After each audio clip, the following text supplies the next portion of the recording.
কাঞ্চন গৌরাঙ্গী রাধে বৃন্দাবনেশ্বরী বৃষভানুসুতে দেবী ত্বাং নমামি হরিপ্রিয়ে। মূকং করোতি বাচালং পঙ্গুং লঙ্ঘয়তে গিরিম যৎকৃপাতমহং বন্দে পরমানন্দমাধবম। বাঞ্ছাকল্পতরুভ্যশ্চ কৃপা সিন্ধুভ্যৈব চ পতিতানাং পাবনেভ্যো বৈষ্ণবেভ্যো নমো নমঃ। হরি ভক্তি পরাজি চ হরিনাম পরায়ণা দুর্বৃত্তা বা সুবৃত্তা বা তেষাং নিত্যং নমো নমঃ। নমো ধর্মায় মহতে নমঃ কৃষ্ণায় বেধসে। ব্রাহ্মণেভ্যো নমস্কৃত্য ধর্মাन् বক্ষ্যে সনাতনাन्। নারায়ণং নমস্কৃত্য নরং চৈব নরোত্তমং দেবীং সরস্বতীং ব্যাসং ততো জয়মুদীরয়েৎ। জয় রূপ সনাতন ভট্ট রঘুনাথ শ্রীজীব গোপাল ভট্ট দাস রঘুনাথ। এই ছয় গোসাইয়ের করি চরণ বন্দন, যাহা হইতে বিঘ্ন নাশয় অভীষ্ট পূরণ। দুর্গমে পথিমেন্ধস্য স্খলৎপাদগতির মুহু সকৃপা যষ্টিদানেন সন্ত সন্ত্যবলম্বনম।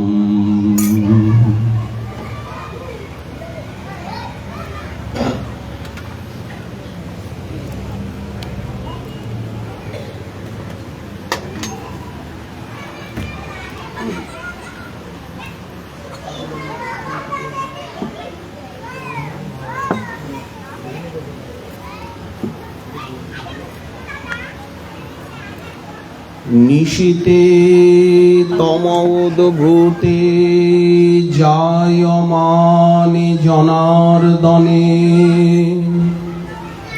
দেবক্যাং দেবরূপিণ্যাং বিষ্ণু সর্বগুহাশয়। আবিরাসীদ যথা প্রাচ্যাং দিশিন্দিরিব পুষ্কলঃ।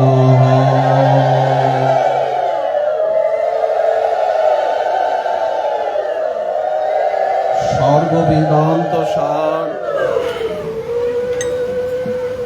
মহাপুরাণ শ্রী শ্রীমদ্ ভাগবতে দশম স্কন্ধে তৃতীয় অধ্যায়ে শ্রীকৃষ্ণ জন্মলীলা বর্ণন প্রসঙ্গে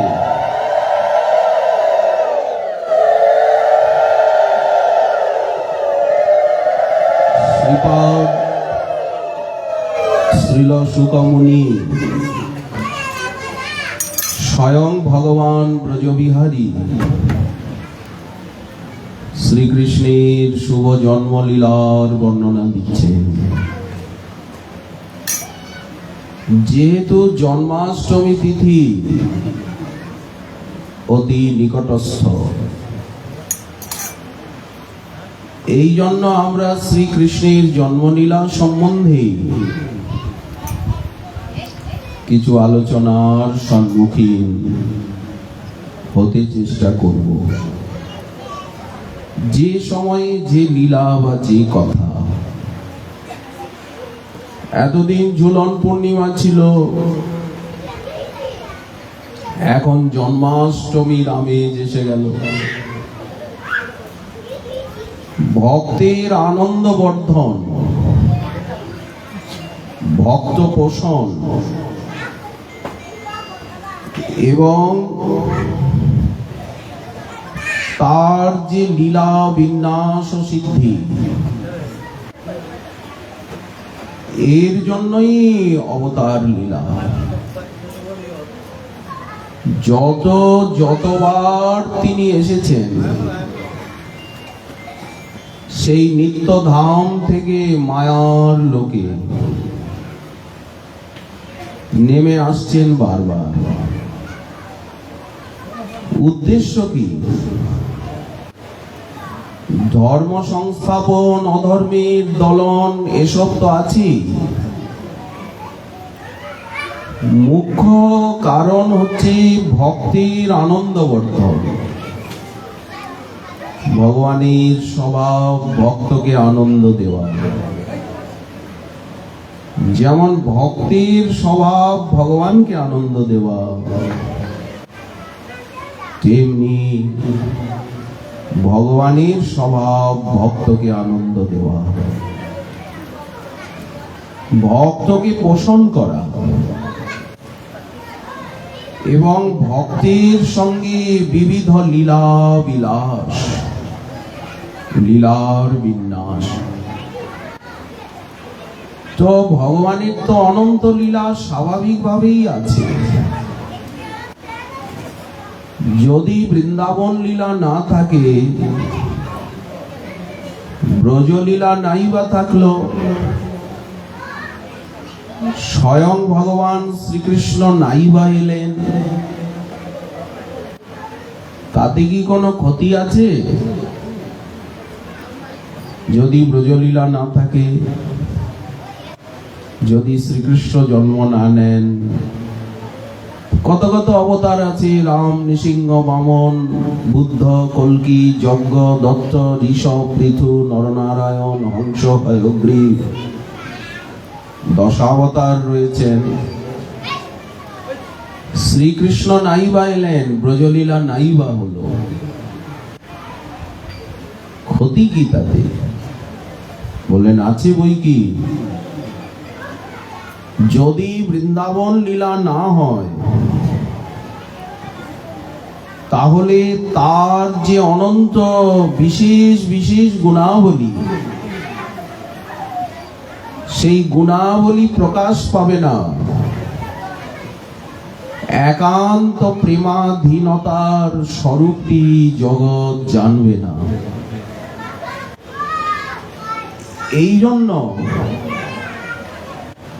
সেই গুণগুলি জগতে প্রকাশ করতে হবে। ব্রজ ভক্তিতেই সেই সমস্ত গুণের সিদ্ধি। তো এই জন্য ব্রজলীলা না হলে তিনি স্বয়ং ভগবান হবেন না। একমাত্র ব্রজবিহারী শ্রীকৃষ্ণই স্বয়ং ভগবান, সর্বাবতারী। শুকমণি বললেন যে মহারাজ, মথুরায় তো দেবকী বসুদেব চতুর্ভুজধারী নিজের পুত্রকে দেখে শঙ্খচক্র গদা পদ্মধারী পুত্রকে দেখে কারাগারে স্তব স্তুতি করলেন। আর সদ্যজাত ভগবানও বললেন, আমাকে ব্রজে রেখে এসো নন্দ ভবনে, যশোদার কন্যাকে নিয়ে এসো। কিন্তু মাধুর্যের লীলাভূমি যে শ্রী বৃন্দাবন,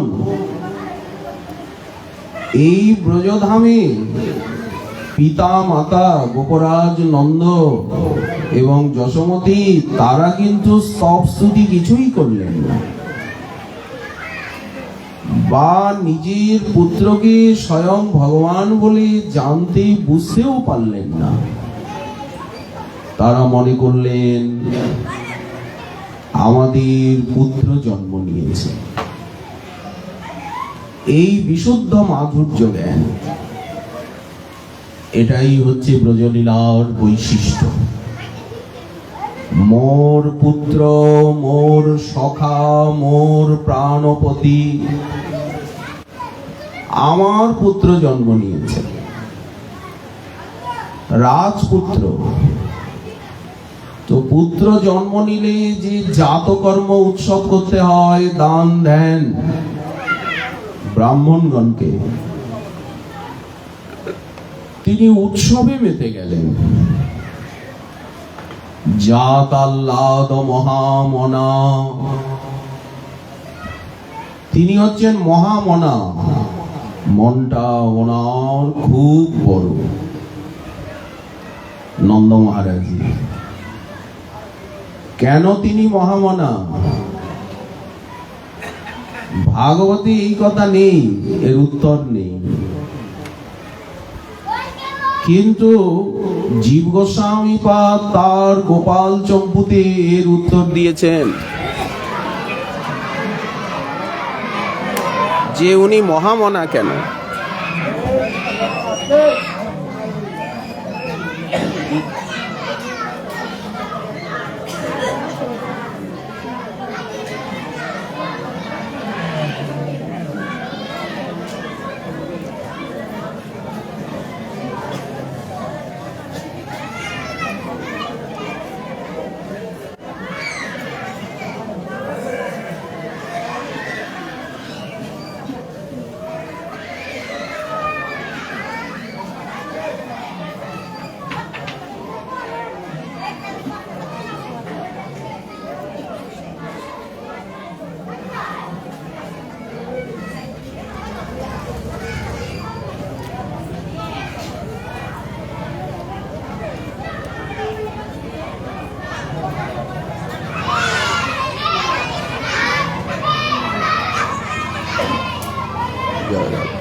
তিনি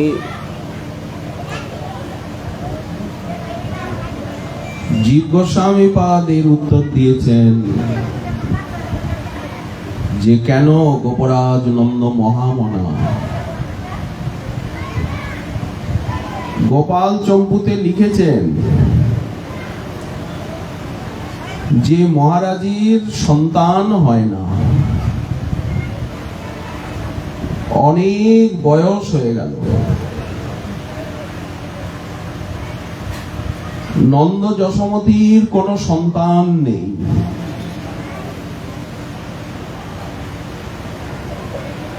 তখন প্রজাগণ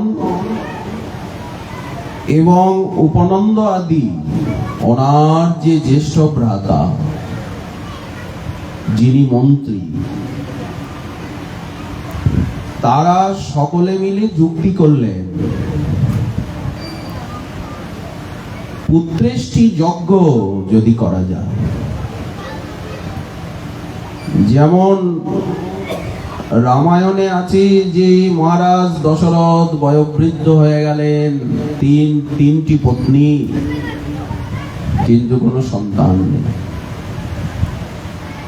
তখন তো পুত্রেষ্টি যজ্ঞ করলেন। তো উপনন্দ আদি সকলে মিলে পুত্রেষ্টি যজ্ঞ করছেন যাতে আমাদের মহারাজের সন্তান হয়।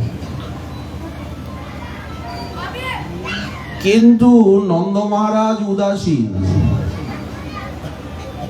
যজ্ঞ হচ্ছে ঠিকই,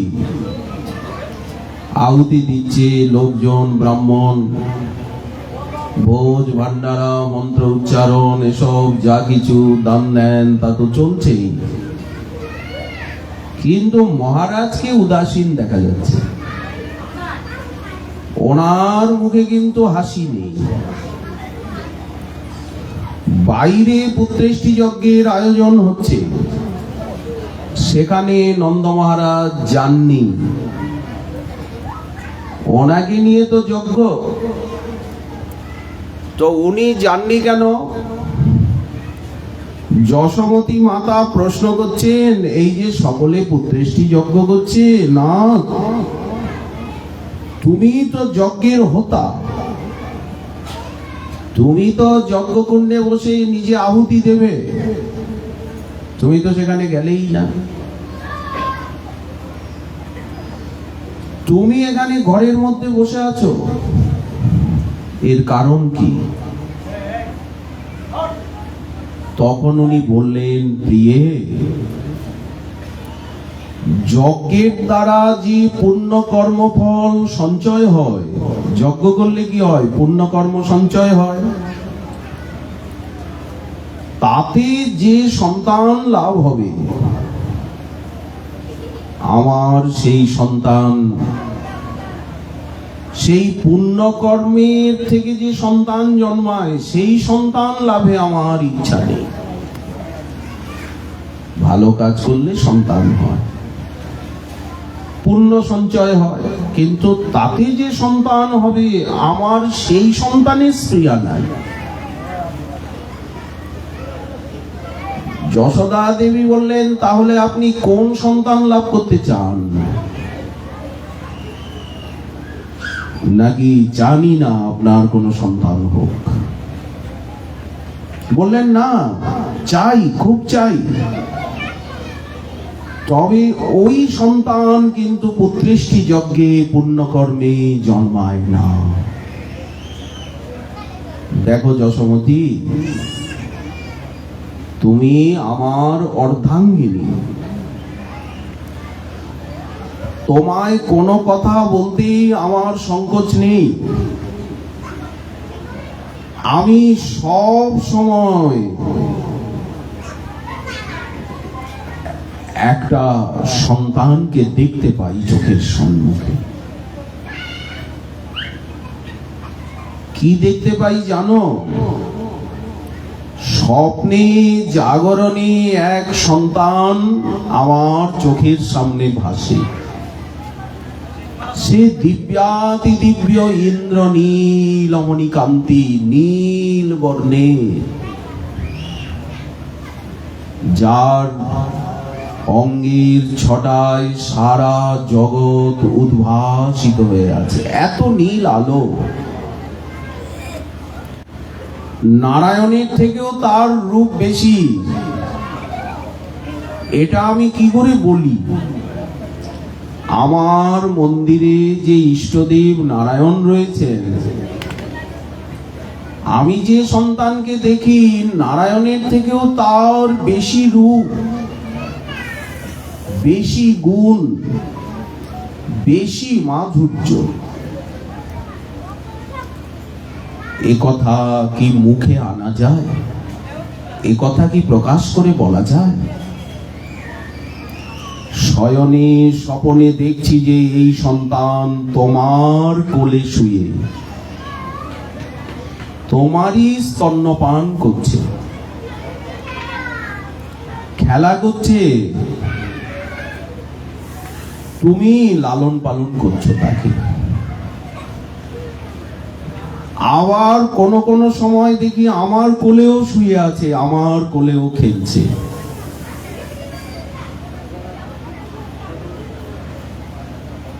তো সেই দিন, যেদিন থেকে এই সন্তানকে দেখা আমি আরম্ভ করেছি, অনেক সময় মনে করি স্বপ্ন, অনেক সময় মনে করি এটা আমার চিন্তারই ফল হবে। গাঢ় চিন্তা করছি না, যে জিনিসটা চিন্তা করা যায় সেইটাই দেখা যায়, হয়তো তাই হবে।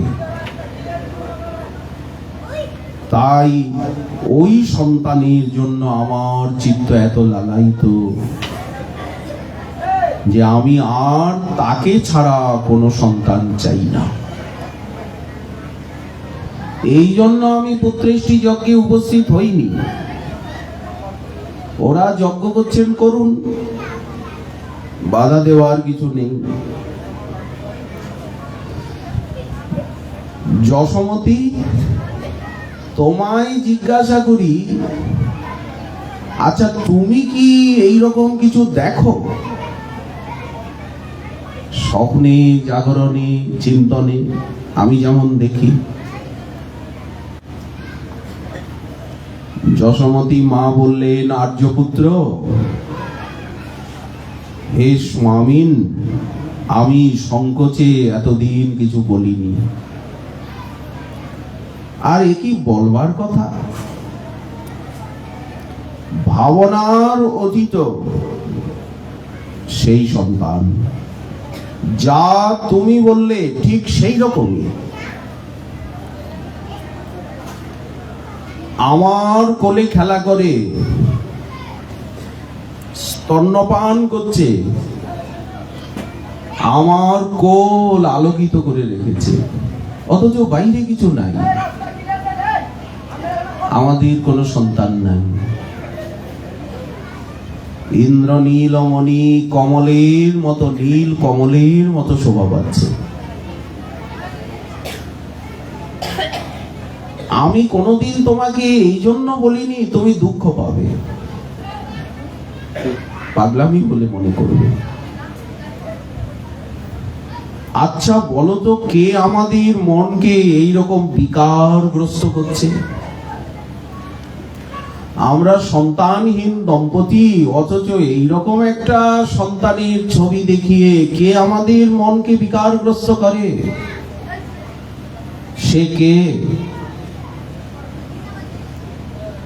নন্দ মহারাজ বললেন, দেখো যশোমতী,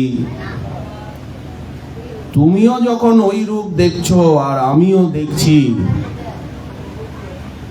তখন এই সংকল্প নিয়ে এই পুত্রই আমাদের চাই, এই রকম পুত্র। তো একটা সংকল্প নিয়ে আমরা একটা ব্রত করি না? কোন ব্রত? বললেন দ্বাদশী প্রধান একাদশী ব্রত। সাধারণত স্মার্ত যারা, পঞ্চদেবতার উপাসনা করেন যারা, তারা যে একাদশী ব্রত করেন, সামান্য ব্যক্তিরা, সেই একাদশী ব্রতেতে খানিকটা দশমী থাকে, খানিকটা একাদশী থাকে। ওটা দশমী বিদ্যা একাদশী। সাধারণ জগতের যারা একাদশী করেন, হয়তো সকালে দশমী আছে, তারপর একাদশী লেগেছে, ওই একাদশীটা করবেন, ওই জন্য আগের দিন ব্রত, দশমী বিদ্যা। আর ভক্তগণ, বৈষ্ণবগণ যে ব্রত করেন, সেই ব্রতটা প্রথমে খানিকটা একাদশী থাকে, বাকিটা দ্বাদশী থাকে। অনেক সময় একাদশী অল্প আছে, কি 1 ঘন্টাই আছে, 2 ঘন্টাই আছে, বাকিটা সবই সারাটা দিন দ্বাদশী আছে। ওই জন্য বৈষ্ণবগণের যে একাদশী, সেটি হচ্ছে দ্বাদশী প্রধান একাদশী, দ্বাদশী ব্রত। আর স্মার্তগণের একাদশী দশমী যুক্ত একাদশী। এই জন্য গোপরাজ নন্দ বললেন, যত ব্রতের দ্বারা আমাদের ইষ্টদেব তো নারায়ণ, যত ব্রতের দ্বারা তিনি প্রসন্ন হন, তার ভিতরে শ্রেষ্ঠ হচ্ছে এই একাদশী, দ্বাদশী ব্রত। এতে সব সংকল্পই সিদ্ধ হয়। তো ওই দিব্যাতি দিব্য পুত্রকে পাওয়ার কামনা নিয়ে আমরা দ্বাদশী ব্রত করব, সংকল্প করে, সব নিয়মাদির সঙ্গে। একাদশী ব্রতের নিয়ম হচ্ছে 3 দিন ব্যাপী ব্রত হয়। পরিবর্তী বিলাসী কোনো একটা সংকল্প বা কোনো একটা ফল পেতে গেলে তখন সেটা নিখুঁত করতে হয়। আর যারা নিষ্কাম, কিছু চান না, কেবল প্রেম ভক্তি চান, তারা সামর্থ্যানুরূপ করুন। এই যেমন ভাগবত সপ্তাহ যজ্ঞের অনন্ত ফল, নাম যজ্ঞে, কিন্তু প্রকৃত বিধিবিধানে করার নিয়ম নিখুঁত করতে হবে। যেমন একাদশী ব্রতের দশমীর দিন সংযত হওয়া, দশমীর রাত্রিতে আহার সংকোচ, পুরো একাদশী গেল, দ্বাদশীর দিনও কিছু বিধি রয়েছে, দশমীর রাত্রেও কিছু বিধি রয়েছে, আর পুরো একাদশী রয়েছে। এইরকম 3 দিন। তো গোপরাজ নন্দ ব্রতের প্রেমের দোহাই দিয়ে নিয়মের ভঙ্গ করেননি। হয়তো অনেক সময় প্রেমের দোহাই দিয়ে, নিষ্ঠার দোহাই দিয়ে আমরা নিয়মকে বুড়ো আঙুল দেখিয়ে দিলাম, নিয়ম নাই বা মানলাম। ওরকম করেননি উনি। সব নিয়মাদির সঙ্গে উনি দ্বাদশী ব্রত করতে আরম্ভ করলেন। 1 বছর ব্যাপী ব্রত করবেন সংকল্প করে। 1 বছরে যত একাদশী সব ব্রত নিষ্ঠার সঙ্গে করবেন। ব্রতের সংখ্যাও বাড়ছে। একটা একাদশী গেল, দ্বিতীয় একাদশী এলো, 24টাই তো। মল মাস করলে মনে হয় 2টো বেশি হয়, 26টা হয়, তাই তো। ব্রতের সংখ্যাও বাড়ছে। 2টো একাদশী হলো, 3টে একাদশী হলো, 4টে, ব্রতের সংখ্যাও বাড়ছে। আর লালসাও বাড়ছে পুত্র লাভে, সন্তান লাভে। 1 বছর পূর্ণ হলো। এক রাত্রে স্বপ্নে নারায়ণ দর্শন দিলেন। ঘুমের ঘরে দেখছেন নারায়ণ উপস্থিত হয়েছেন, গৃহদেবতা। বলছেন, দেখো নন্দ মহারাজ, তুমি যাকে পুত্র রূপে চাইছো সে পুত্র আমারও অংশী। যাকে সন্তান রূপে পাওয়ার জন্য তুমি এত ভাবছো, আকুল হয়েছো, সে তো তোমারই ছেলে। নারায়ণ স্বপ্নে বলছেন, তোমাদেরই তো সে ছেলে, তোমাদেরই পুত্র, তোমরা ওকে পাবে, ধৈর্য ধারণ করো। সেই সময় একদিন উপস্থিত হবেই। এত অধীর হয়ে ওঠো না, এত কষ্ট পেও না। তোমাদের আকুলতা আমারও ভালো লাগে না। সান্ত্বনা দিয়ে গেলেন নারায়ণ যশোমতী মাকে। উভয়ই স্বপ্নে এইরকম দেখলেন। তারপর দিন অতিক্রান্ত হতে চলল। সময় তো অপেক্ষা করে না। দিনে দিনে মাঘ মাস এসে উপস্থিত হলো। মাঘ মাসের শুক্লা প্রতিপদ, সেই দিন রাত্রে আবার যশোমতী মা একই স্বপ্ন দেখছেন। নারায়ণ এসেছেন। সেই ছেলেটা স্বপ্নে দেখছেন, সেই ছেলেটা যাকে সবসময় দেখতে পান, দিব্যাতি দিব্য ইন্দ্র নীলমণি কান্তি। সেই নীলমণির মতো সন্তানটি একটি বিদ্যুৎ বর্ণা বালিকাকে সঙ্গে নিয়ে নন্দ মহারাজের হৃদয়ের থেকে বেরিয়ে এলো। বেরিয়ে এসে আর তার হৃদয়ে, যশোদার হৃদয়ে প্রবিষ্ট হয়ে গেল, বিলীন হয়ে গেল। এই স্বপ্ন, স্বপ্নকে কে বিশ্বাস করে? স্বপ্নে তো কত কিছু আছে আর আসে, ভালো মন্দ, কিন্তু স্বপ্নকে বিশ্বাস সবসময় না করলেও স্বপ্নটা যদি বাস্তবে প্রকাশ পেয়ে যায় তখন তো আর বিশ্বাস না করে উপায় নেই। অন্য কোনো রাস্তা আছে কি? এরপরেই মা যশোদার গর্ভলক্ষণ প্রকাশ পেল। যশোদা দেবী গর্ভবতী হলেন এতদিন পরে বৃদ্ধাবস্থায়। আচ্ছা, তাহলে প্রাকৃত সন্তান যেমন মাতা পিতার রস রক্তে পরিপুষ্ট হয়, ভগবানও কি সেই রূপে আবির্ভূত হলেন? প্রাকৃত সন্তান যেভাবে মাতার উদরে পরিপুষ্ট হয়, সেইভাবে কি ভগবান আসছেন? বললেন না, সেই রূপে জন্মান না, অথচ গর্ভলক্ষণ প্রকাশ পায়। পিতার হৃদয়ের থেকে মায়ের হৃদয়ে প্রবেশ করলেন। এখানে রস রক্তের সঙ্গে কোনো সম্পর্ক নেই, কিন্তু গর্ভলক্ষণটা কেন প্রকাশ পেল?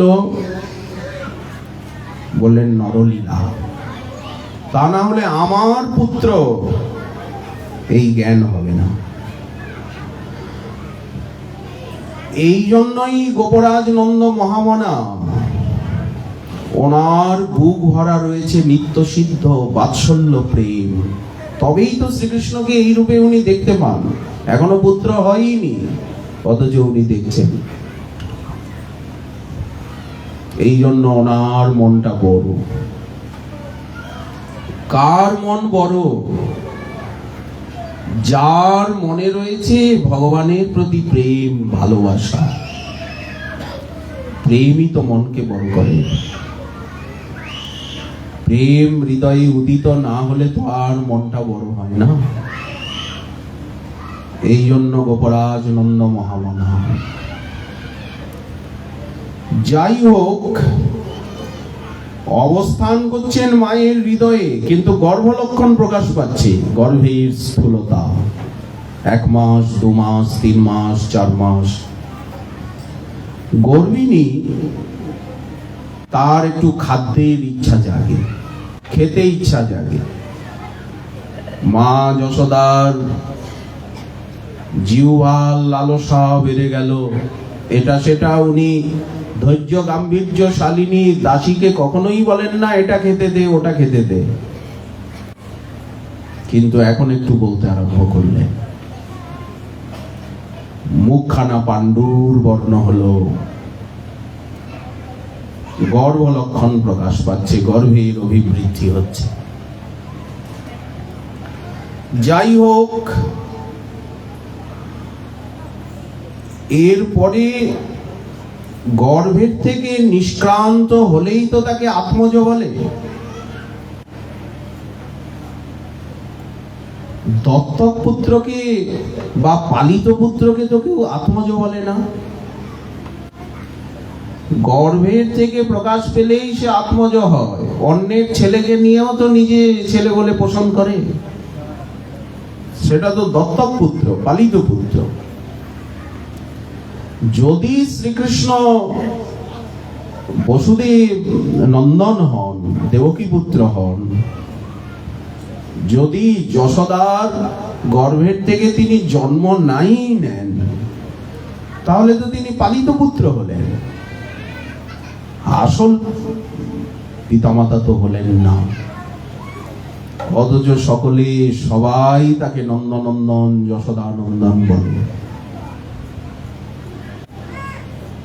আমরাও বলি যশোদানন্দন যেই শচীসুত হইল সেই,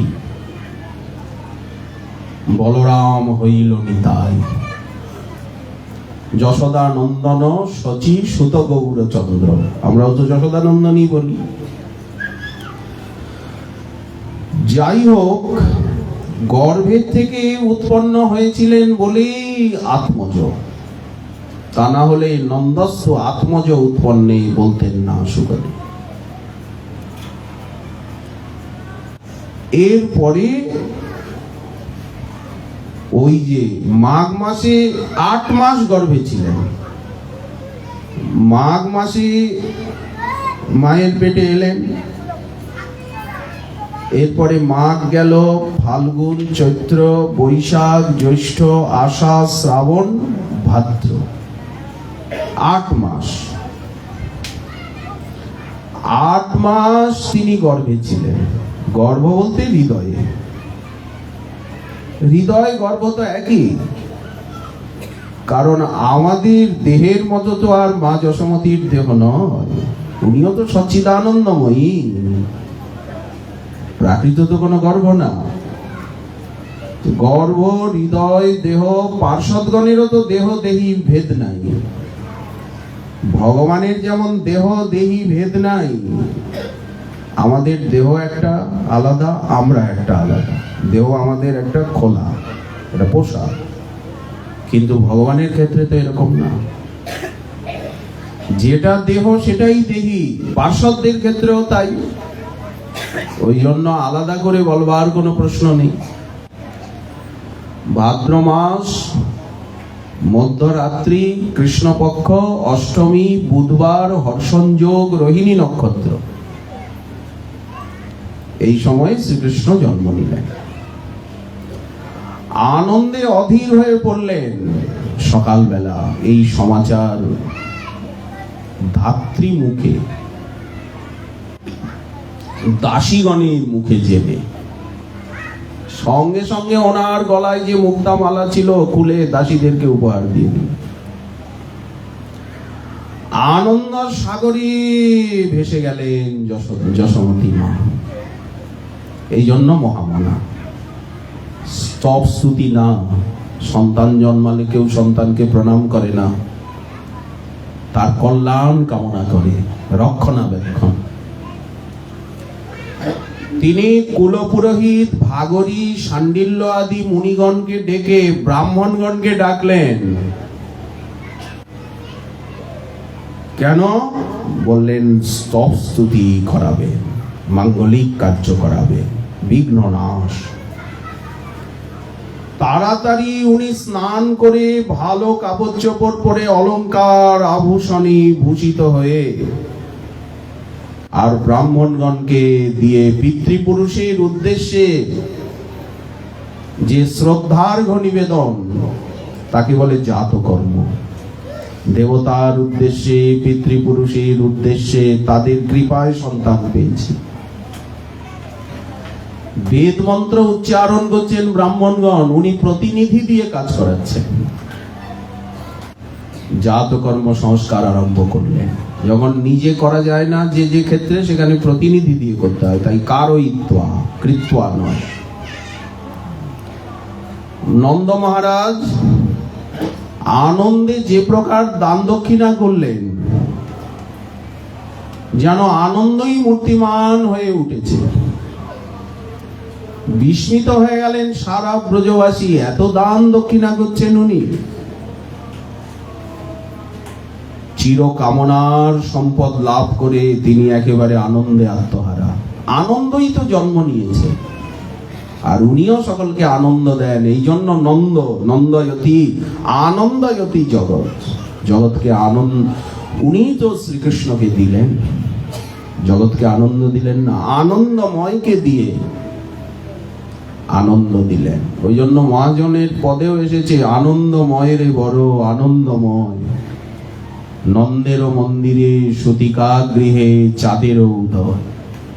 আনন্দময়ের বড় আনন্দময়, আজু কি আনন্দ ব্রজ ভরিয়া রে। গাভী দান করছেন, গোদান। মণিরত্ন দান করছেন, তিলের পাহাড়, গমের পাহাড় স্তূপাকৃত করে তিল, গম, এই দান। শুকমণি বললেন 20 লক্ষ গাভী দান করলেন। সুন্দর সোনার জড়ি দেওয়া কাপড়ে ঢেকে, সোনার জড়ি দেওয়া কাপড় পিঠের উপরে দিয়ে, বাছুর আছে দুগ্ধবতী, দুধ দেবে না এমন বুড়ি গাই না, 20 লক্ষ গাভী দান করলেন ব্রাহ্মণদের। বয়ে নিয়ে যেতে পারলে হয়। সেকালের দিনে এমন দান দান করতেন যে বয়ে নিয়ে যেতে পারবে কি ব্রাহ্মণরা? 20 লক্ষ গাই যদি হয় তো এক একজন ব্রাহ্মণের ভাগে কত করে গাভী পড়লো? এত গাই বাছুর, বাছুরগুলিকে ধরা হয়নি, তাহলে 20 লক্ষ গাইয়ের সঙ্গে বাছুরও তো 20 লক্ষ হবে, দুগ্ধবতী গাই দিতে হবে। তো শোনা যায় তিনি নাকি 9 লক্ষ গাভীর নৃপতি। গোপরাজ নন্দের কত গাভী ছিল বলে 9 লাখ গাভী ছিল। আচ্ছা, যার 9 লাখ গাভী থাকে সে 20 লাখ কি করে দেবে? হিসাবে মিলছে না। ওনার কত গাভী ছিল? 9 লাখ। আর অন্যান্য গোপদের কারো 1 লাখ 2 লাখ সেকালে গো সম্পত্তি ছিল। এই উপমহাদেশে প্রচুর গো সম্পত্তি ছিল, এত গাই। তারপরে মহিষাদি তো আছেই, অশ্ব আদি তো আছেই, হাতি আদি তো আছেই। প্রত্যেক বাড়ি বাড়ি এত গাই। এই যে আমরা এখানে বসে আছি এর নামও ঘোষপাড়া। এক সময় গাইয়েদের যেমন এই উপমহাদেশ কৃষি প্রধান, তেমনি এই উপমহাদেশ পশু প্রধান, গৃহপালিত পশু প্রধান, গাভী প্রধান। যাই হোক, 20 লক্ষ গাভী কোথা থেকে এলো? ওনার যদি মোট 9 লাখ গাই থাকে তো 20 লাখ কি করে দেবেন? আপনার কাছে 9 লাখ থাকলে 20 লাখ দেবেন কি করে? নিযুত বলতে 10 লক্ষ, আর 2 নিযুত বলতে ধেনুনাং নিযুতে প্রাদাত। সুখদেব 20 লক্ষের কথাই বললেন। আবার বিবিধ অলংকারে বিভূষিত, গাইয়ের গলায় মালা রয়েছে, সোনার মালা, মুক্তার মালা, গাইয়ের শিং, শিংয়ের উপরে আবার সোনায় মোড়া, খুঁটটা রূপো দিয়ে মোড়া। তাহলে কত সোনা রূপা ছিল? কোথা থেকে এলো এত স্বর্ণ মুদ্রা? শুনে মহারাজ পরীক্ষিত মনে মনে ভাবছেন, আমি তো হস্তিনাপুরের রাজা, আমি তো সারা ভারতে, ভারতই আমার অধীন, আমি তো সম্রাট। অথচ গুরুদেব যে বর্ণনা করছেন, তো আমার কোষাগারের থেকে দেখা যাচ্ছে গোপরাজ নন্দ মথুরা মন্ডল তো এতটুক জায়গা, আমি তো পুরো হস্তিনাপুর, পুরো ভারতের উপরে আমার অধিকার, সকলে আমাকে কর দেয়, আমি সম্রাট। তো মথুরা মন্ডল কতটুকু? 84 ক্রোশ, 84 ক্রোশ, কিন্তু কতটুকু জায়গা? এর জমিদারি, তাও আবার জমিদারি। ওটা তো কংসের কাজের থেকে কংসকে খাজনা দিতে হয়, ট্যাক্স দিতে হয়। তো এত উনি কোথা থেকে পেলেন ধনরত্ন? এত গাই বাছুর যে দান করছেন। উনি তো শুধুমাত্র বৃন্দাবন রাজ্যের রাজা, সেটা তো একটা জেলার মতো, একটা করদ রাজ্য মাত্র। মথুরার রাজার কি এত ধন আছে? সারা বিশ্বের রাজাদের ধন একত্রিত করলেও তো এত ধন হবে না যা উনি দান করছেন। কোথায় পেলেন উনি এত গাই, এত মণিরত্ন সোনা? কোথায় পেলেন? মহারাজ পরীক্ষিতের অন্তরের ভাব জেনে শ্রী শুকদেব বলছেন, মহারাজ আপনি চিন্তা করছেন, স্বয়ং ভগবান অবতীর্ণ হয়েছেন ব্রজে, যিনি লক্ষ্মীপতি, নারায়ণেরও মূল। সেই দিন থেকে আপনি ব্রজধাম সর্বসমৃদ্ধিমান হয়ে গেছে। যখনই উনি জন্ম নিলেন সঙ্গে সঙ্গে ব্রজধাম নিজের স্বরূপকে প্রকাশ করল। ভগবানের নিত্যলীলা ভূমি, যেখানে রমা রমন রমাপতি বিহার করছে। রমাগণের ক্রীড়াভূমি হয়ে গেল ব্রজধাম, লক্ষ্মীগণের ক্রীড়াভূমি হলো কমলাগণের বিহার ভূমি। যেখানে লক্ষ্মীগণ বিহার করছেন, কমলাগণ বিহার করছেন বৃন্দাবনে, সেই বৃন্দাবনের স্বরূপগত একটা স্বাভাবিক সম্পদ তো আছেই। সেই সম্পত্তি প্রকাশ পেয়ে গেল। সেই সম্পত্তিটা কি? চিন্তা মাত্রই সবকিছু লাভ।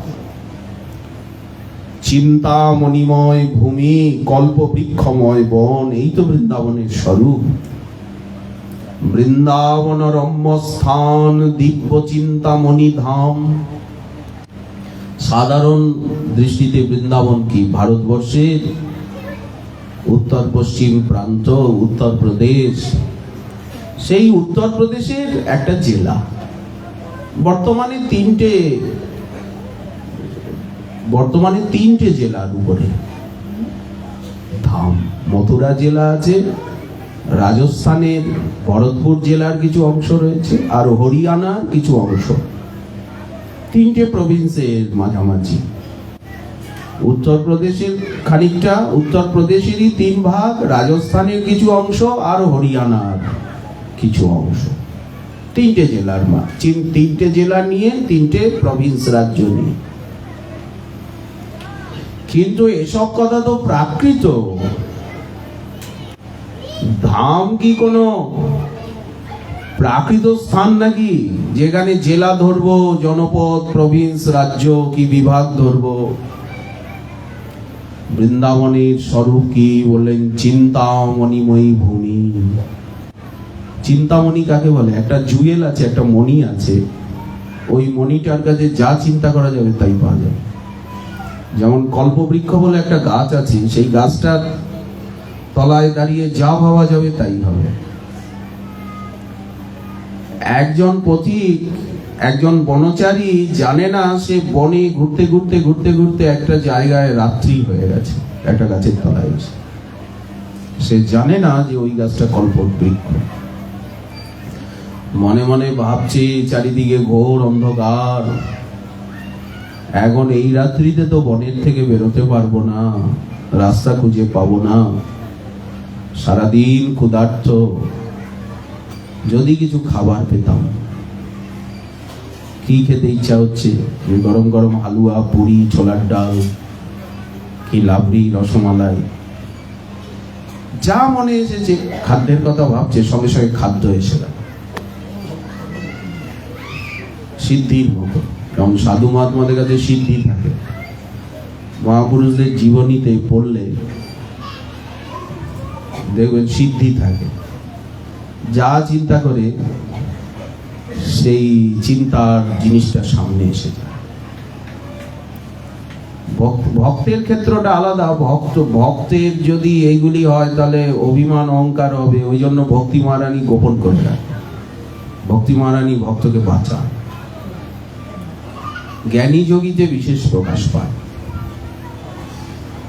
তো খাদ্য এসে গেল, খেয়ে নিয়ে তৃপ্ত হলো, এখন ঘুম পাচ্ছে, শরীরটা ভার হয়ে গেল, পেট ভার হয়ে গেছে না, এখন চোখ ঢুলু ঢুলু ঘুম আসছে। তখন মনে করছে যদি একটা সুন্দর বিছনা পেতাম, একটু গোড় দিয়ে নিতাম, একটু ঘুমাতাম। গাছের তলায় বিছনা এসে গেছে, শুয়েছে। তখন মন বলছে চারিদিকে তো ঘুটঘুটে অন্ধকার, এই বনে তো বাঘ আছে, এখন যদি বাঘ এসে যায় তাহলে কি হবে? সঙ্গে সঙ্গে বাঘ এসে গেছে। কল্পতরু বিচার করবে না, অবিচারে দেবে। ওটা দৈব বৃক্ষ। তেমনি একটা দৈব মণি আছে, জুয়েল। ওই মণির কাছে যা চাওয়া যাবে তাই সে দেবে। চিন্তামণি। কল্পতরু বিচার করে দেয় না, কিন্তু আমাদের গুরু বন্দনায় বলা হচ্ছে জয় জয় শ্রী গুরু প্রেম কল্পতরু। প্রেম কল্পতরু। ইনি প্রাকৃত কল্পতরুর মতো প্রাকৃত বস্তু দেন না, প্রেম দেন এবং বিচার করে দেন যে কোনটায় মঙ্গল হবে, কোনটায় অমঙ্গল হবে, এটা প্রতিক্ষণে বিচার করে। এই জন্য অদ্ভুত জাকো প্রকাশ, অদ্ভুত প্রকাশ। তো বৃন্দাবন ধাম, সেখানকার ভূমি হচ্ছে চিন্তামণিময়ী। ওখানে বসে যা চিন্তা করা যাবে তাই মিলবে। ঠান্ডা গরম একটু বেশি প্রাকৃত দৃষ্টিতে, একটু গরম বেশি, একটু ঠান্ডা বেশি। চড়া দেশ, রুটির চলন, এরকম কোমল কথাবার্তা নয়। আমাদের সোনার বাংলা যেমন ভূমি অত্যন্ত কোমল, বাতাস কোমল, সব কিছু সুন্দর, কথাবার্তা খুব কোমল কোমল, কি স্নেহ, কি দয়া, কি মায়া, কি মোহ, প্রত্যেকটা কথা কিন্তু পরম সত্য, ঋষি বাক্য না। কিন্তু ভৌগোলিক দৃষ্টিতে বৃন্দাবন ধাম উত্তর পশ্চিম প্রান্ত, কিন্তু ভূমিটা হচ্ছে চিন্তামণিময়ী ভূমি। ওখানে বসে যা চিন্তা করা যাবে সেই ফল পাওয়া যাবে। বৃক্ষগুলি বৃক্ষ কল্পলতা, ওই জন্য ব্রজরেণুর এত মহিমা, ভূমির এত মহিমা। আর এখন তো প্রকট লীলা, এই মহিমা তার চিরদিনই আছে। ওই জন্য সাধকরা ওখানে ছুটে যান, যে ওখানে বসে ভগবানকে চিন্তা করলে, প্রেমকে চিন্তা করলে প্রেম পেয়ে যাব, ভগবানকে পেয়ে যাব, যা খালাস, ছুটি। কেন ওখানে ছুটে যাওয়া হয়? বলেন চিন্তামণিময়ী ভূমি, ওখানে বসে সাধন করলে অতি শীঘ্র প্রেম লাভ হবে, যদি প্রেমের চিন্তা করি।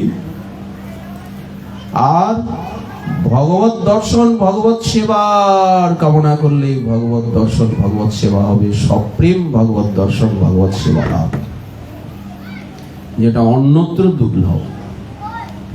আর এখন তো প্রকট লীলা কাল, এখন লীলা প্রকট। ওই জন্য ধাম নিজের যে মহিমা, নিজের যে স্বরূপ, সেটাকে প্রকট করে দিয়েছে। ওই জন্য এত ঐশ্বর্য। এই 20 লক্ষ গাভী, এত সোনা দানা মণিরত্ন দান করতে কোনো অসুবিধা হচ্ছে না। কে দিচ্ছে? বলেন ধামই দিচ্ছে। যা ওনার দান করার ইচ্ছা হচ্ছে, ধাম সেগুলি উপস্থিত করছে। এবার দান করো, হাতের কাছে এসে গেছে।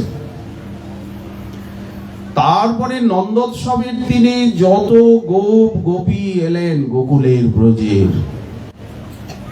তারা যেভাবে সাজসজ্জা করেছেন, সকলে উল্লসিত বেশভূষা ধারণ করে, গাভীগুলিকে যেভাবে সাজানো হয়েছে, যেভাবে খাওয়া দাওয়া, দান, আনন্দ, উৎসব, যত গায়ক এসেছে, যত বাদক এসেছে, নাচ গান, শ্রোত মাগধ বন্দী, তাদেরকে সকলকে আপ্যায়িত করা হলো।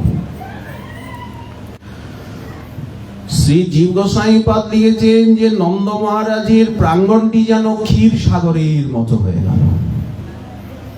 এত দধি দুগ্ধ ঘৃত মধু ঢালছে সকলে, এত দুধ ঢালছে সকলে, কলসি কলসি ঢালে নাহি গতি, এত দুধ ঢালছে, এত দই ঢালছে, মনে হয়ে গেল যেন ক্ষীর সাগর, দুধের সাগর। কত দুধ ছিল! বললেন এটা ধামের স্বরূপ প্রকাশ পেয়ে গেছে। গোপ গোপী সব দই দুধ নবনীত ঘি ছুটছে, ঢালছে। খেলা যেমন হোলিতে আবির নিয়ে খেলা হয়, রং জল নিয়ে খেলা হয়, তেমনি দুধ ঘি দই মাখন নিয়ে খেলা। এরা তো গোপ, অভাব নেই। ক্ষীর সমুদ্রের যেন একটা তরঙ্গ, বিশাল প্রাঙ্গণ, দুধ বয়ে যাচ্ছে। শিব নাচে, ব্রহ্মা নাচে, আর নাচে ইন্দ্র, দেবতারা পর্যন্ত নাচছে। গোকুলে গোয়ালা নাচে, পাইয়া গোবিন্দ, ব্রহ্মাণ্ডের সবাই নৃত্য আরম্ভ করল। বৃক্ষগুলি নাচছে, লতা, আকাশ, বাতাস, সাগর, ভূধর, গ্রহ নক্ষত্র, তারকা সবাই নাচছে। সেই আনন্দ ভূলোকের থেকে দুলোকে চলে গেল, দুলোকের থেকে ভূলোকে আসছে, ভূলোকের থেকে দুলোকে। এই নন্দ মহোৎসব সাক্ষাৎ ব্রহ্মার কাছে চলে গেল আনন্দটা, শিবলোকে চলে গেল, দেবলোকে চলে গেল। আনন্দ তো গোকুলে হচ্ছে। বললেন না, সেই আনন্দ আকাশের গাবে তত্তর করে সেই নাচ গান আনন্দ উৎসবের রোল ব্রহ্মার লোকে চলে গেল, কৈলাসে শিবের কাছে চলে গেল, ইন্দ্রের কাছে চলে গেল। তবেই তো তারা আনন্দে আত্মহারা হয়ে নাচছেন। সকলে এসে উপস্থিত হয়েছেন। শিব নাচে, ব্রহ্মা নাচে, আর নাচে ইন্দ্র, গোকুলে গোয়ালা নাচে পাইয়া গোবিন্দ। গোবিন্দকে সাক্ষাৎ রূপে, সন্তান রূপে পেয়ে সে কি আনন্দ। গোয়ালা নৃত্য আরম্ভ করেছে, কেউ ঘরে নেই। গোয়ালপাড়ার যত গোয়ালা, যত ঘোষ ছিল সব ছুটে ছুটে আসছে নন্দের প্রাঙ্গণে। নন্দের অঙ্গনে গোয়ালা চলিলা ধাইয়া, হাতে নড়ি কাঁধে ভার, নাচে থইয়া থইয়া। বাঁকে বাঁকে করে, নড়ি বলতে লাঠি, হাতে লাঠি আছে আর কাঁধে বাঁক আছে। বাঁকে কলসিতে দই দুধ রয়েছে।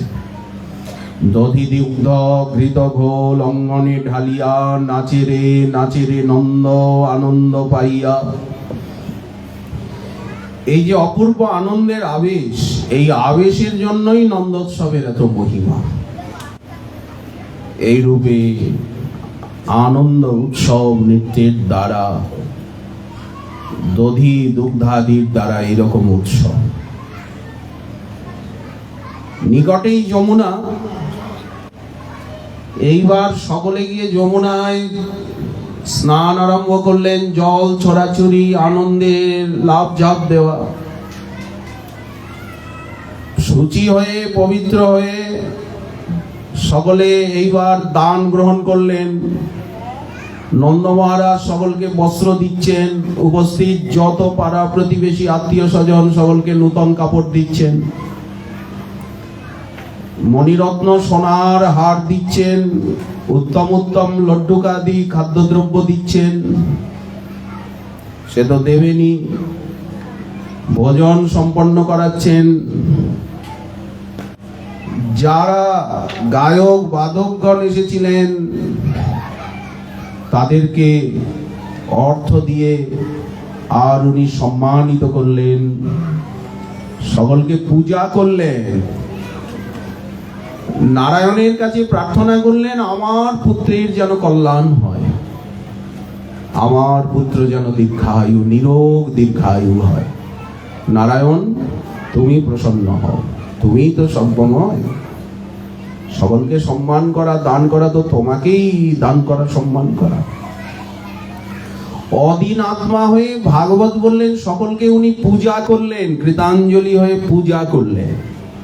কখনো ভাবছেন না যে আমি দান করছি, কি সম্মান করছি, এত বস্ত্র দিলাম, এত খাদ্যদ্রব্য দিলাম, না। অদিন আত্মা যথোচিতম অপূজয়। এই জন্য উনি মহামনা। অথচ বসুদেব মহাশয় উনি কি করবেন? উনি তো কারাগারে আবদ্ধ। উনিও পুত্রোৎসবে উনি যা কিছু করলেন মনে মনে করলেন। মনে মনে ব্রাহ্মণদেরকে 10,000 গাভী দিলেন, মনে মনে। উনি তো কারাগারে আছে। নিয়ম হচ্ছে, যখন আপনি বাইরে কিছু করতে পারছেন না, দিতে পারছেন না, এমন একটা বিপরীত পরিস্থিতির ভিতরে আছেন, তখন মনে মনে দিলেও কিন্তু কাজ হয়। হয়তো আপনি কিছু এখন করতে পারছেন না, কিন্তু মনে মনেও যদি করেন, ভালো কাজ মনে মনে করলেও তার একটা ফল আছে। কেউ যদি ভাবে যে মনে মনে গঙ্গায় স্নান করছি, তাহলেও কিন্তু গঙ্গা স্নানের ফল। মনে মনে যমুনায় স্নান করছি, মনে মনে ভালো কাজ করছি, বাইরে করতে পারছি না। বাইরে হয়তো কেউ রোগ সজ্জায় পড়ে আছে বিছনায়, আজ হয়তো একটা শুভ দিন, উনি বাইরে কোনো কাজ করতে পারছেন না, যদি মনে মনেও ভালো কাজ করে, সেই ভালো কাজের ফল লাভ। বসুদেব মহাশয় কি করবেন? উনি স্তব স্তুতি করলেন, প্রণাম করলেন, যা কৃষ্ণ আজ্ঞা দিলেন তাই করলেন। পুত্রকে রেখে এলেন ওখানে। 2 পুত্র এক হয়ে গেল। ওই যে কাল আমরা বলছিলাম যে তাহলে তো 2 পুত্র আর একটা কন্যা। দেবকীরও একটা পুত্র হয়েছে, যশোদারও একটা পুত্র হয়েছে, আবার যশোদার একটা কন্যাও হয়েছে। তাহলে তো 3 জন হয়ে গেল। 3 জন তো পাওয়া যায় না, 2 জনই পাওয়া যায় ভাগবতের বর্ণনায়। আরেকটা পুত্র কোথায় গেল? যশোদার পুত্রটা কোথায় গেল? বললেন, নন্দনন্দনের সঙ্গে বসুদেব নন্দন মিলে গেল, এক হয়ে গেল। 2টি পুত্র এক হয়ে গেল। এটা সাধারণ নর শিশুতে সম্ভব নয়, কিন্তু ভগবানে তো অসম্ভব বলে কোনো শব্দ নেই। ওখানে নন্দ যশোমতীর প্রেমের জন্য ওখানেও উনি সন্তান হলেন, ওখানে প্রেম মাধুর্যময়, আর এখানে দেবকী বসুদেবের ঐশ্বর্য ভাবময় প্রেম। এই জন্য এদেরও প্রার্থনা, এদেরও সন্তান চাই, ওখানেও সন্তান চাই, এদেরও সন্তান চাই। ওই জন্য ভগবানকে দুই জায়গায় আসতে হলো। এবং দুই ভক্ত যদি চায় তো দুই ভক্তকেই তো দর্শন দিতে হবে, দুই ভক্তেরই তো মনোবাঞ্ছা পূর্ণ করতে হবে, নাকি একজনের মনোবাঞ্ছা পূর্ণ করলে হবে? কিন্তু এটা সাধারণ মানবের সম্ভব নয়। এই শুকদেব এইভাবে ভাগবতী দার্থবোধক ভাষায়, আবৃত ভাষায় বর্ণনা করলেন। নিশীতে তমোদ্ভূতে জায়মানে জনার্দনে দেবক্যাং দেবরূপিণ্যাং বিষ্ণু সর্বগুহাশয় আবিরাসীদ যথা প্রাচ্যাং দিশিন্দির ইব পুষ্কল। সেই শুভ জন্মাষ্টমী তিথি প্রতি বছর একবার করে আসেন। এই ভাদ্র মাস, এই কৃষ্ণপক্ষ এসে গেছে। আজকে দ্বিতীয়া, আজকে কি তিথি? দ্বিতীয়াই হবে। তৃতীয়া, চতুর্থী, পঞ্চমী, ষষ্ঠী, সপ্তমী, তারপরেই তো অষ্টমী আসে। তো এখন এই জন্মাষ্টমীরই কথা বলা সমীচীন। এ সম্বন্ধে অনেক কথা, অনেক সুন্দর সুন্দর বক্তব্য রয়েছে। আমাদের সময় অল্প, আর আপনারাও বয়োবৃদ্ধ, আর দূর দূর থেকে এসছেন। কোথায় ঘোষপাড়া, কোথায় দাসপাড়া, দূর দূর থেকে আসা না। বয়স্কগণকে এইভাবে বসতেও তো কষ্ট হয়। যাই হোক, ভুল ত্রুটি হলে ক্ষমা করবেন। সকলের চরণে বন্দনা, সকলের চরণে প্রণাম, দণ্ডবত। আজকের ভাগবতী কথার এইখানে দেওয়া হলো বিশ্রাম।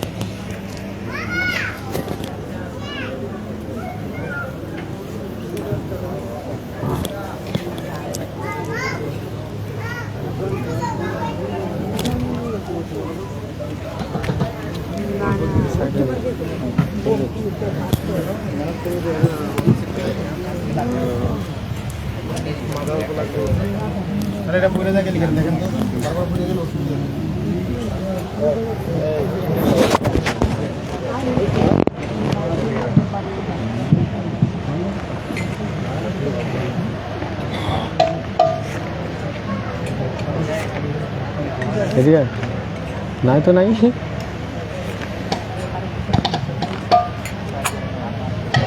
जय श्री राधे, श्री राधे, श्री राधे, जय श्री राधे।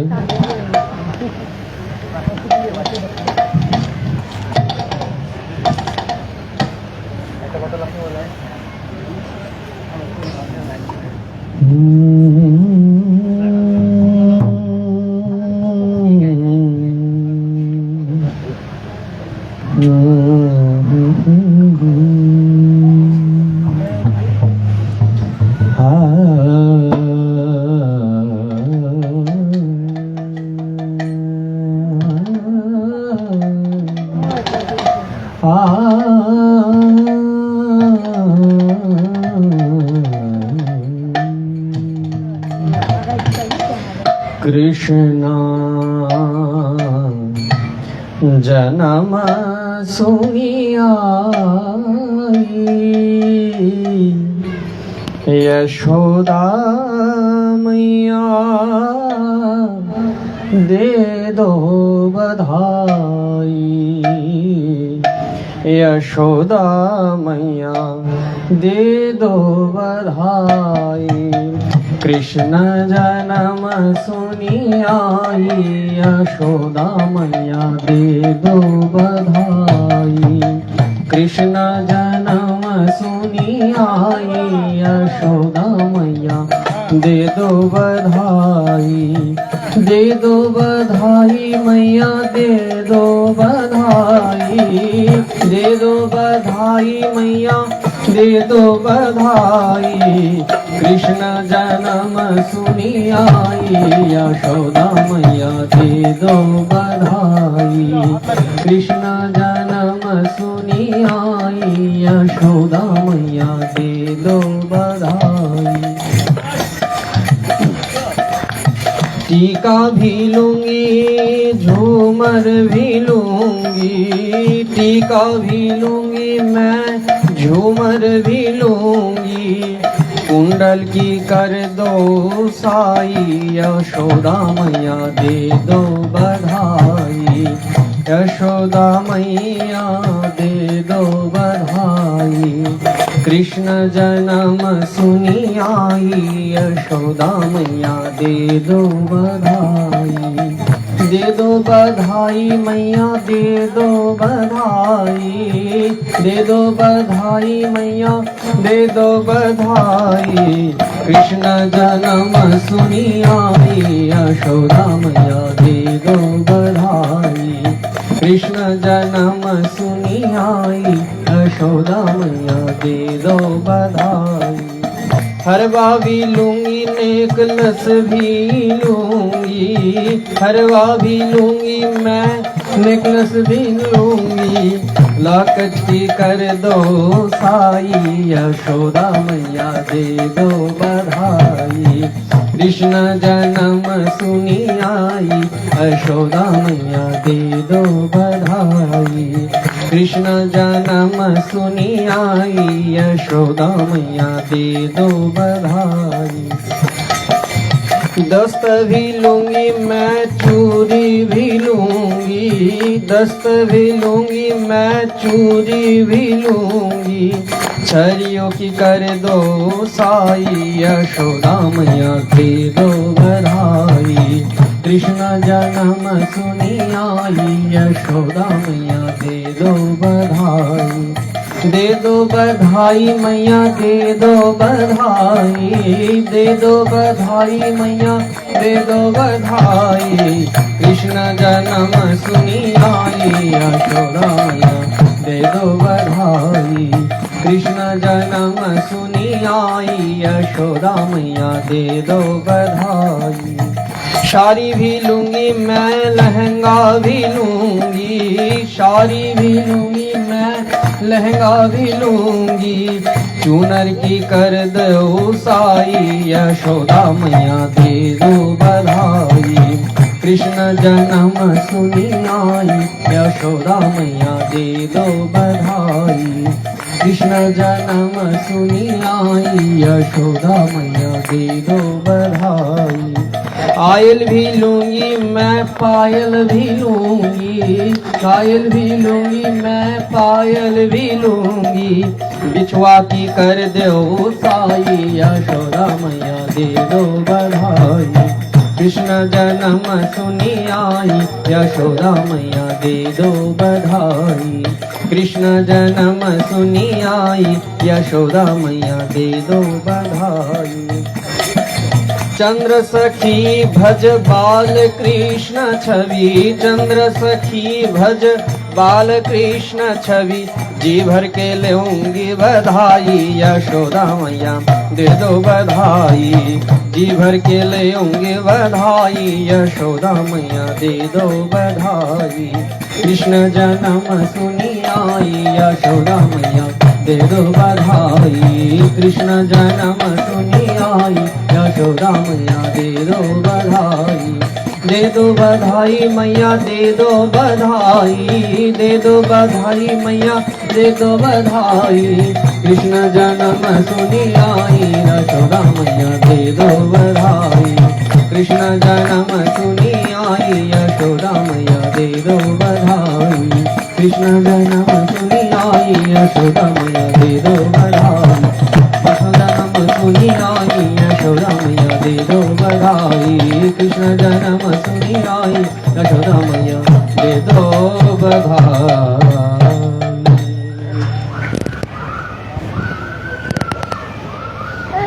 जय जय श्री राधे।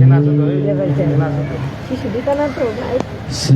भागवत भगवान की है आरती, पापियों को पाप से है तारती। श्री भागवत भगवान की है आरती, पापियों को पाप से है तारती। श्री भागवत भगवान की है आरती, पापियों को पाप से है तारती। ये अमर ग्रंथ ये मुक्ति पंथ पंचम वेद लीला। ये अमर ग्रंथ ये मुक्ति पंथ ये पंचम वेद निराला, नव ज्योति जगाने वाला। ये अमर ग्रंथ ये मुक्ति पंथ ये पंचम वेद निराला, नव ज्योत जगाने वाला। ये हरि नाम यही हरि धाम यही, हरि नाम यही हरि धाम यही। यह जग मंगल की आरती, पापियों को पाप से है तारती। श्री भागवत भगवान की है आरती, पापियों को पाप से है तारती। श्री भागवत भगवान की है आरती, पापियों को पाप से है तारती।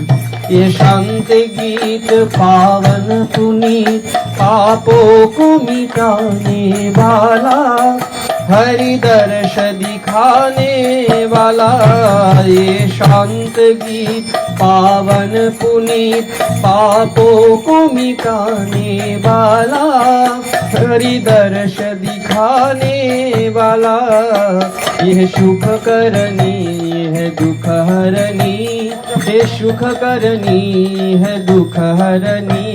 श्री मधुसूदन की आरती, पापियों को पाप से है तारती। श्री भागवत भगवान की है आरती, पापियों को पाप से है तारती। श्री भागवत भगवान की है आरती, पापियों को पाप से है तारती।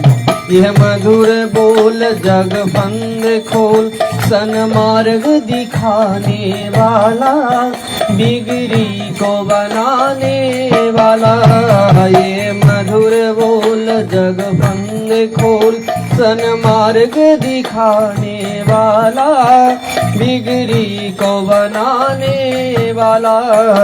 श्री राम यही घन श्याम यही, श्री राम यही घन श्याम यही। यह प्रभु महिमा की आरती, पापियों को पाप से है तारती। श्री भागवत भगवान की है आरती, पापियों को पाप से है तारती।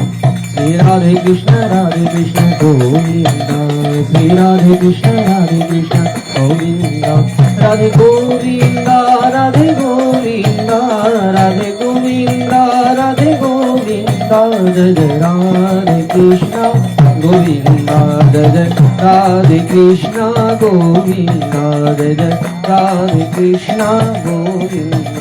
जय जय श्याम सुंदर मदन मोहन वृंदावन चंद्रा, जय जय राधा रमन राज बिहारी श्री गोकुलानंदा। जय जय राधा कंतो राधा बीनो श्री राधे गोविंदा, जय जय राशेश्वरी विनोदिनी भानुकुल चंद्रा। जय जय राधे कृष्णा गोविंदा, जय जय राधे कृष्णा गोविंदा। जय जय राधे कृष्ण गोविंद राधे गोविंद राधे गोविंद राधे गोविंद राधे गोविंद जय जय राधे कृष्ण गोविंद जय जय राधे कृष्ण गोविंद जय जय राधे कृष्ण गोविंद जय ललिता विशाखायादि जत सखी वृंद जय जय शिल्प मंजरी रति मंजरी आनंद जय पौर्णमासी कुंडलता जय वीरा बृंदा जय जय हইয়াছে নান হই বিন্দ্রাত মঞ্জুরি রবীন্দ্র जय जय राधे कृष्ण गोविंद जय जय राधे कृष्ण गोविंद जय जय राधे कृष्ण गोविंद राधे गोविंद राधे गोविंद राधे गोविंद राधे गोविंद जय जय राधे कृष्ण गोविंद जय जय राधे कृष्ण गोविंद श्री गौरांग नित्यानंद श्री अद्वैत चंद्र गदाधर शिवासादि गौर भक्त वृंद श्री गौरांग नित्यानंद श्री अद्वैत चंद्र गदाधर शिवासादि गौर भक्त वृंद श्री गौरांग नित्यानंद श्री अद्वैत चंद्र गदाधर शिवासादि गौर भक्त वृंद श्री कृष्ण चैतन्य प्रभु नित्यानंद हरे कृष्ण हरे राम श्री राधे गोविंद प्रभु नित्यानंद हरे कृष्ण हरे राम श्री राधे गोविंद हरे कृष्ण कृष्ण कृष्ण हरे हरे हरे राम राम राम हरे हरे हरे कृष्ण कृष्ण कृष्ण हरे हरे हरे राम राम राम हरे हरे हरे कृष्ण कृष्ण कृष्ण हरे हरे हरे राम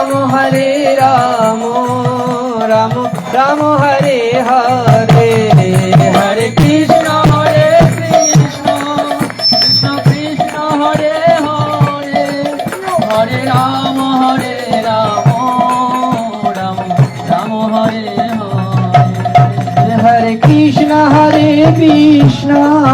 कृष्ण कृष्ण हरे हरे हरे राम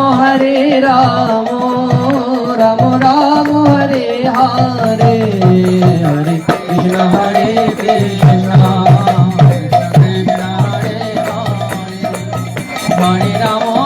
कृष्ण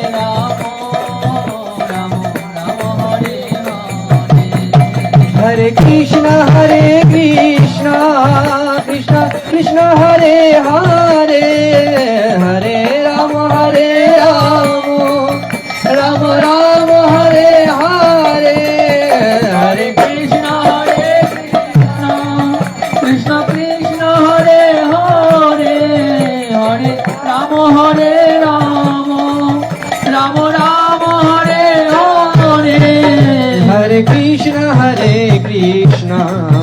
कृष्ण कृष्ण हरे हरे हरे राम राम हरे हरे हरे कृष्ण कृष्ण कृष्ण हरे हरे हरे राम राम हरे